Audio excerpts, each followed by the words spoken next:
out? Give me some guesstimates. 25. 15. Now we got 12 books. He said we got 15 names. That means we got one name in a book. I said we got 12 books. It costs $2,200. How many people do you think in this book are the institutional leaders that run America? 100. 500. 500. 1,000. 200,000. 300? Like the committee of 300. Huh? Okay, what else? 5,000. Okay, what else?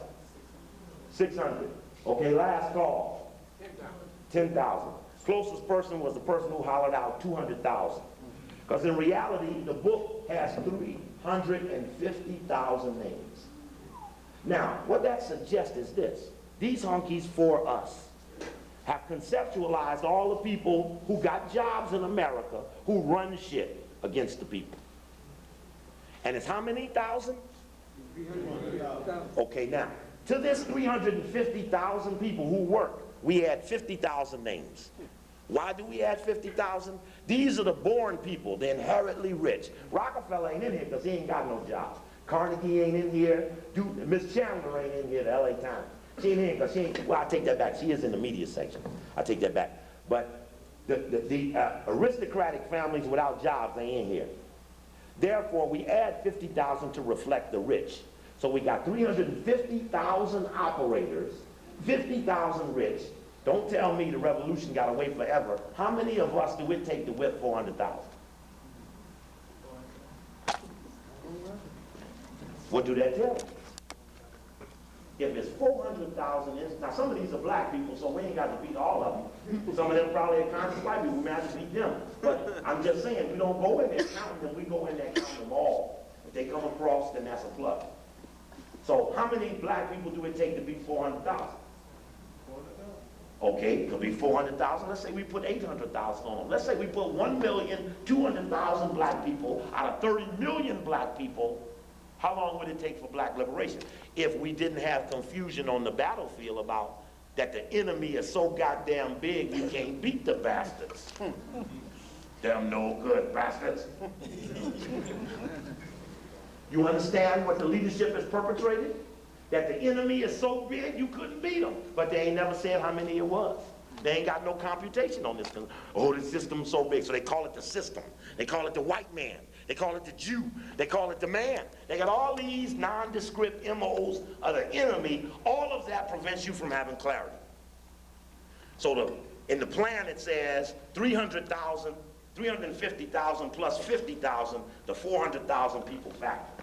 Now, that's one of the things in the 10 things you would tell black people if this was your last lecture.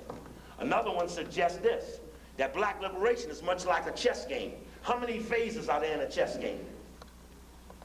How many phases are there in a chess game? 3. The opening, the middle, and the end game. How many phases in the revolution? 3. The opening, the mid game, and the end game. Finite. Now, what does that suggest? The concept is called pawns linked together. Can I borrow you two brothers for a minute? Anybody here play chess? Raise your hand. Okay, it's a game of war, it's a good game. This is the concept of pawns linked together. If you stand next to me. We're at a game of chess, and we're pawns linked together. Now, if I step forward as a pawn, the way the game goes is, if these two brothers are connected to me, Link, give me some arm. No, stay back, stay back. Give me your arm. Give me your arm, tight. Okay, if these brothers are connected to me, if someone takes me, what happens? One of them takes them. Check? Check? So pawns link together in the opening of the game. Link together in the opening of the game. Okay, brothers, that's good. Thank you very much. Take a strategic position on the board and check. Strategic. The pawns are linked together. The board is confrontational. The pawns have linked themselves in a way that for every pawn loss, a pawn arises. So now the consequence of taking that pawn by a bigger piece has been reduced because no big piece want to go down for a pawn. No hunky want to submit to a nickel. Exactly. Right. That's right. Okay? Yeah. Now, In the mid-game, what we shall do is, if it's a rook facing a rook, a bishop facing a bishop, the queen facing the queen, trade them away. Trade them away. In the mid-game of the black revolution, we're going to trade away the leadership. Trade them away. Trade them away. Confusion on the battlefield. Confusion on the battlefield. In the mid-game, trade away the leadership. Now, any of you who know chess know that when you get to the end game, because the pawns link themselves together, in the absence of the leadership, what shall happen? The pawns become the leaders due to advancement, not to declaration, not to heredity, not to finance. But because linked together, they struggled to the highest role. But linked together, they took over the board. But in the mid-game, we had to trade away the leadership. So I don't want you to get confused. And this is a point of challenge to the leadership. Come quick before you get calculated away. All right, check. Check. Okay. Plebiscite, 400,000. The chess, economic sanctions. Right now, the hunkies are scared all over the media. The hunkies are scared because Christmas ain't going down because it ain't snowing on the east and the Midwest. So because it's 75 in New York, I left Maryland, it was 75. I come here with 53.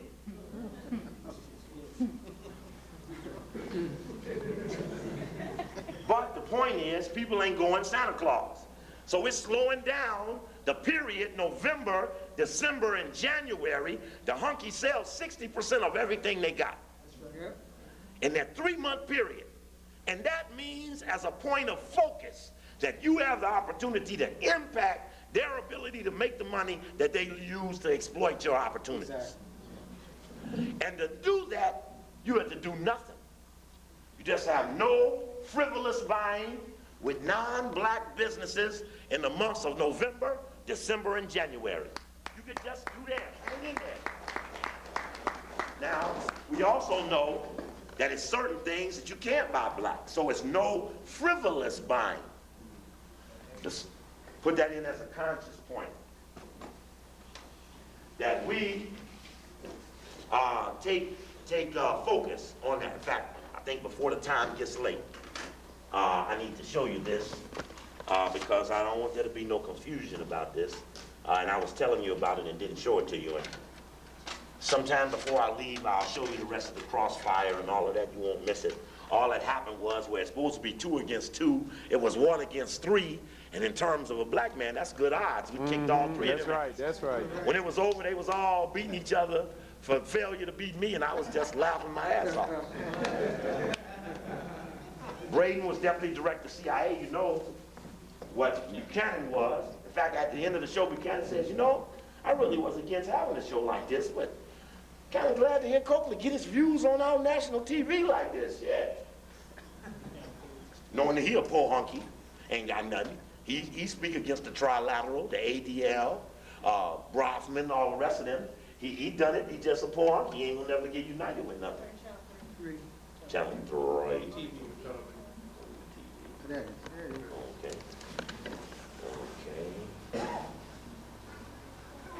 For the man who is my teacher, my mentor, the man who... Okay, I want to show you this crowd shot because what it will show you, and I got a couple of pictures to show you.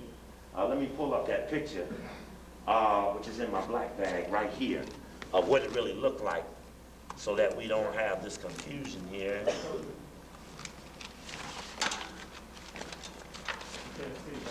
Huh? Well, brother, you may have to move in, you know.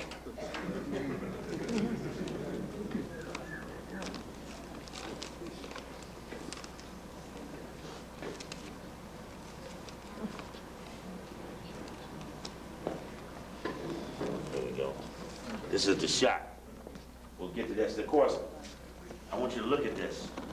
This is a shot of camera in my hand from the front of the stage. I want you to get a shot of the density of black people. Just want you to get the density now. They ain't gonna tell you. They told you there was 6,000 people there. I just want, there was 7 full blocks just like that. You know, 7 full blocks just like this. And this is a shot from a camera I had in my hand. See that? Now they're getting the blue shirts out of there. Of course, C-SPAN was low, so you couldn't see the people. Oh. Oh, there Oh, you yeah, go. you passed See it that shit? You see that shit? Devastating, huh? And right while he's saying only 6,000 people were there. Right while he's showing it. I wish this thing had some slow motion. Remarks caused an uproar and a pitched battle over holding the event at all. Now the violence that came at the end of the event is being blamed by someone near Giuliani and the police department, who closed off the event only a couple of minutes after the permit expired. The mayor says the police did the right thing. The police handled it superbly. Adolf Giuliani. One of the best things to do is to demonize the opposition. That's right. Now, there's no slow motion. More injured. Doug Johnson has more. Walkerbeck's Boulevard quiet this morning, as were most city streets this Labor Day, but Saturday afternoon, an estimated 6,000 people joined a march organized by Khalid Mohammed. 6,000 people, Remarks Jack. caused an uproar and a pitched battle over holding the event at all. Now the violence that came at the end of the event is being blamed by someone near... I can't pause it just to stop it right there. Because when you see the density of this picture, see, it'll explain what you're looking at. 7 full blocks. You see how dense it was, right? But again, they called the thing in Atlanta 10,000. We'll get it around. I have to, at the end, there's a B up here. You'll have to just look at them. I can't figure out a better way to get it out there, to show it to you. Assalamu alaikum. We got Chris Come Rock. on, Sister Cantor Deborah. Pump it up, boy. They got Chris Rock saying Khaled ran away. Cantor Deborah. We got Now a film. begin to I'll show you before I leave here. Khaled coming right up the middle of the crowd. Million youth march. Oh, no. In fact, we'd love to tangle with you today. Isn't it a good feeling to outnumber the police sometimes? Isn't it a good feeling to know that in unity we can do whatever we will? We want you now, brothers and sisters, in a very orderly way. Masterful stroke, my brother. That's the strongest 7-minute speech. Because really it did just what had to be done. It affirmed the principles of the people. Walkerbeck's Boulevard quiet this morning, as were most city streets this Labor Day, but Saturday afternoon, an estimated 6,000 people joined a march organized by Khalid Mohammed, whose incendiary remarks caused an uproar and a pitched battle over holding the event at all. Now the violence that came at the... I'll be around showing you these films. We'll have some tape players running so you can look at them. See some of the news pieces and the fight scenes. They got a lot of good fight scenes. Because you need to see black people fighting. White people with guns. You need to see that with smoke things off, riot guns, everything. But they were a little jumpy. The hunkies were a little edgy, and that's important that you would see that. And we'll make that available. I'm gonna be around in the city. You need to write this address down, 2700 West 54th Street. That's the old Amin-Ra Church. It's now a thing called Enlightened Minds. It's a school. We'll be there Tuesday, Thursday, and Saturday at Enlightened Minds, 2700 West 54th Street. It's like a block or two from Slauson, right across from the Marcus Garvey School. Same thing with Brother Onion Palmer. We'll be in there doing one on Intel 2000, one on the Deep Oath Takers, and one on the Million Youth March report, where I can go deeper into those things so that it would make it a little bit more clarifying for you. One of the things I put up here now is that whites have gone about the business now of developing something called black paranoia. They want to instigate the fact that black people who question what white people do must be paranoid, must be some conspiracy theorist. They got a way of capitalizing you in a way that don't nobody want to deal with you. So there's 100 books. I'm on page 3 of this book. I'm on page 3 of this book. There's other books that have come out. George just did a series on conspiracy. It's a whole series of things kind of coming out to repudiate the thought that black people would want to rebel against the great land called America. I guess, I don't know where we're standing on time. How we doing? Just give me some cue here. What time is it? 9:15. 9:15? Okay. And I guess I should just holler out. Anybody got a question or anything? Huh? Okay. Anybody got a question or anything? Maybe we better. Huh? Tuesday night at 7 o'clock, Thursday night at 7 o'clock, and Saturday night at 7 o'clock at that location, 2700 West 54th Street. It's near, I think, 5th Avenue or something. What is that? 5th? Right corner 5th. 5th and 54th. Yeah, right block from Slauson. Again, if you know where the Marcus Garvey School is. 15 minutes. Okay. Question? Yes, sir. Let me Your focus. 50-minute lecture after that Q. 30 minutes, please. Okay. 50 minutes, 50 minutes. Okay. So let me take the Q&A and then I'll finish the lecture on top of that. Okay, that'd be easier for me. Go ahead. Yes, sir. In And I don't know terms if we of, need. Go ahead. Just holler, I guess, so they can hear you. yes, sir. In terms of black leadership, making that quantitative statement, who specifically are we talking about? Which ones? Black leadership, because, you know, of course, there is a question of black leadership because of the confusion on the back. If you could just clarify that point, I think it would give me a whole lot of insight. Okay, tell me what clarity you're seeking. I just don't understand what you're saying. I agree with you that there has to be some transition and changes with leadership. But I'm just like this mirror, this cloud is over who is the enemy. And I'm definitely in appreciation for you for the last 10 years of my life for making that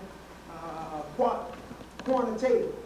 I'm trying to get a quantitative analysis of when you speak of enemy, when you speak of black leadership, who are you speaking of? Well, let's take prototype. What is a leader? The head of an organization. And there's books I could pull out that say Organizational Directory of the Black Community. Which ones? All of them. All of them. Some of them are self-declared. Some of them are far more obvious. All of them. And then I said, hey, come quick, say something. Get calculated against. They can say, what right do you have? The right of the victim, the one who suffered while they lived well. Question? Yes, brother. Yeah, study a lot of different war tactics, you know what I'm saying, from Napoleon and stuff like that. And I've seen, you know, dealing with different people, I also go to paintball a lot. I've seen Go like, to a lot what? of white kids. Supposed to go to what? Paintball. Paintball, War what's games. War games. Oh, okay. Oh, yes, yeah, okay. Go there a lot. And I see like a lot of white boys, 11 years old, they can like snipe something certain yards away. And I honestly feel like I'm for revolution and everything, but I feel that we as blacks are totally untrained, you know what I'm saying, for the revolution that's about to occur. Because they got stuff, you know what I'm saying, that, I mean, just their tactics, they are war. And a lot of us, you know what I'm saying, walk around thinking we're hardcore, just thinking we are thugs. But we don't even know how to stand firm and point the gun the correct way. Hold it now, hold it now. You said we. We as in general, not individuals. Now, hold it now. If I say computation, you got to show me. Okay, I understand that. I'm just saying we as the masses that I've seen, you see what I'm saying, as far as the 85 team. But I'm talking about, I know of any other individual groups, you know what I'm saying, the indigenous or the original that train. But I'm just saying, as far as like us going to confrontation without being trained, I see us right now getting wiped out. We don't even do anything about nurses. Or, you know what I'm saying, we get shot, where do we run? We don't run to the hospital. You see what I'm saying? Okay? And again, if I see the firmness of your conclusion, and I ask you for the computation, and it's opinion and not fact, then I interject opinion. And so, again, as you stood up, oh, listen now. Okay, I'll just make a... Because see, there's certain faulty conclusions there. One conclusion is all weapons are guns. So somebody might be versed in one thing that you might think is a weapon. It might be something you can talk about or deal with. But someone else may be versed in biological extermination that might do more than a gun ever could do in the quietest of the night or through the cleanness of the water system. You don't know what a weapon is. A good bowl of shit from a pig-eating African could be a good weapon. Fecal matter, most people get sick from fecal matter. You can't tell me a poor person can't produce fecal matter and fuck up somebody. So qualified weaponry, there are many more things beyond guns that can inhibit populations. Honkies ain't figuring out how to shoot niggas, they trying to come up with ethnic weapons. Right. So that they can attract something to your melanin and that would be repelled by their Caucasian. So what I was saying wasn't a statement, it was a concerned opinion, because I do lack knowledge, you know what I'm saying? I might be ignorant in the state of that situation.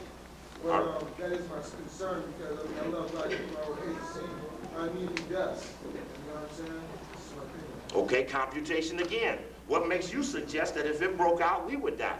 Again, you said based upon the fact of what I thought.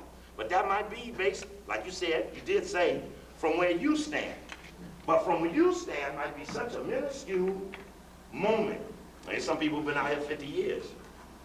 Of where we stand, that the comprehensiveness of the dialogue makes me on edge. Again, based on computation. But I said it would happen, it would have to happen. Because that's where it does. And it can be arrogant about doing it in spite of computation. Because it has to do it. It don't have no choice. Yeah, you coming, it's coming. It got to do it. So we get it on, let's get it on. Next question. Yes. That we have the best of that makes what we're trying to pull off more likely. But at least you could hear the faulty computation. Next question. The Crossfire, on Crossfire, the clips that you showed, the Jew boy was coming at you with all type of racism, and was he able to disprove your argument? No, not at all. In fact, what I was able to do was to project the agenda that we had across the television, which was that we are focusing on a core of the people who are the enemy. A little later on it says, he says, Coakley, you're one of the leaders, and I said, politics is not the game that we will look for to play for black liberation, which brings me to another point. I ain't gonna let no non-political scientists jump into politics and say, hey, all us play politics. Because we done tried that shit, and the shit don't work. Having went all the way up to the mayor, I know how the shit work. In the major city, Chicago bigger than most countries. I know the administration of a city, dealing with the sewers, the street lights, the airports, the buses, the schools, the financing of such a things. You have black people who know how to run cities, who have been denied opportunity due to white supremacy. Now when Frances coming here tomorrow, she gonna break down the schism of white supremacy. But I break down the white supremacist. So what I'm saying is, and the loyalists in the black community, conscious or unconscious. So, all right, the point I'm making, the racist venom he was spewing towards you, I'm saying that was a smoke screen because of the fact he could not disprove the argument that you presented. That's what I got from that. Right, and in fact, and then I also took it in a way that let me know that his conversation to ridicule and dehumanize me was not as important to me, and that I could eat that up. Not feeling that I was on the line over his observation and go right on over that and say, you know, in spite of that, let's go on back to Trilateral, Council on Foreign Relations, Bilderberger. Let's go back to that, and we understand this. He's immature. We go on back. Irv, you're immature. Let's go on. And even if he sees me today, he'll run from me. He's walking in now.